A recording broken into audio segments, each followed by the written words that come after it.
Emergency services in southeastern Spain are working to contain pockets of fire following one of the country's worst ever wildfires. Hundreds of firefighters and other specialists have been deployed around the village of Bedar, where 12 people are confirmed to have been killed, among them 4 Britons. The fire is one of a number in Spain, and the authorities are investigating whether a downed power line was the cause, although several electricity companies have denied it.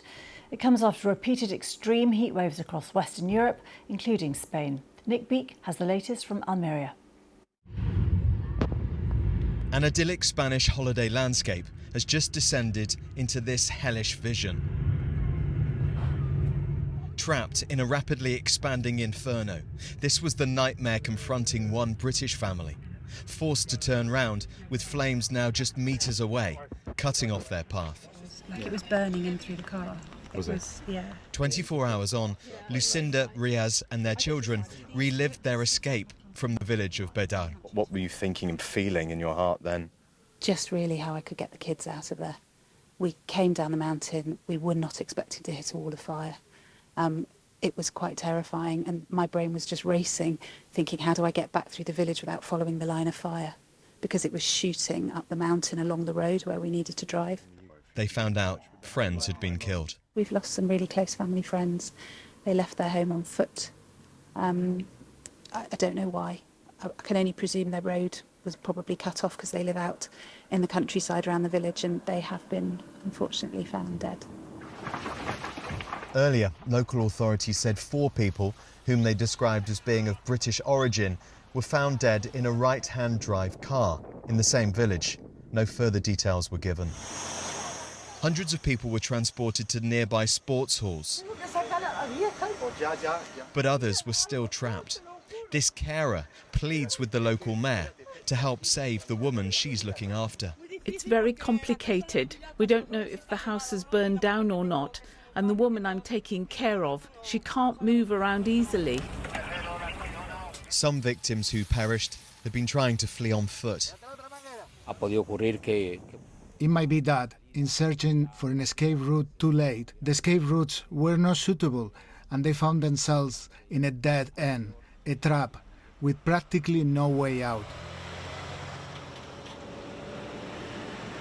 Hundreds of firefighters and other emergency specialists have been brought in to deal with Thursday night's disaster and its ongoing effect. The top regional official in Andalusia blamed the fire on a power line that came down. Electrical companies denied that was the cause. What is clear, this would have been a terrifying experience for those who made it out alive, and those who didn't. Nick Beak, BBC News, in southeastern Spain. While our Spain correspondent Guy Hedgeko has the latest from Almería. Well, I'm in Los Gallardos, which is the spot near where the fire started last Thursday afternoon. Behind me you can see a few flames and a bit of smoke, which is sort of the very edge of the fire. But the main fire is still burning very strongly. Overnight, 500 firefighters were trying to bring it under control with the help of aircraft and helicopters.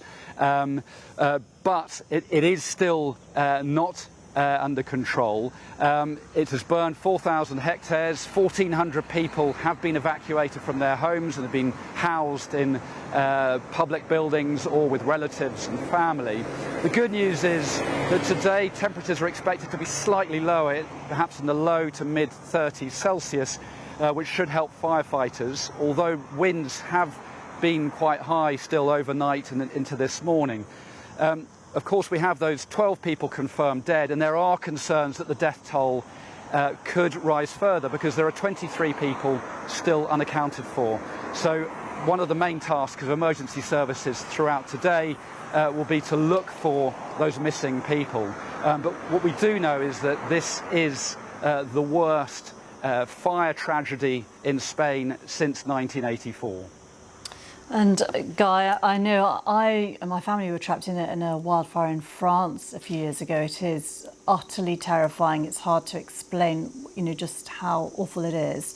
One really feels for people who are trapped there and for those who've lost neighbours and friends. But do we know whether anyone at risk in the area has been or is being evacuated? Because the wind can take the fires in really unpredictable directions.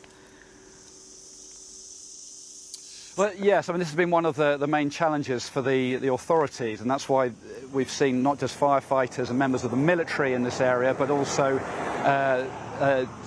more than 200 civil guards as well, who've been helping organise local people, getting them evacuated from their homes. A local sports hall here has been used to house people who've been evacuated. Getting information to people in this area has been seen as an absolute priority, because a lot of the people who live here or the holiday makers who are staying here are staying in homes or houses which are slightly remote. They're not necessarily in towns or villages, they're in rural areas. And there's a feeling that may have been the problem late on Thursday night, the early hours of Friday morning, when these people were killed by the fire, that they were not able to find an evacuation route. They weren't able to follow the routes that were laid out for them by the authorities. So that obviously is a major priority for the authorities to keep people well informed about the situation. Guy Hedgecoe there in Spain. Well,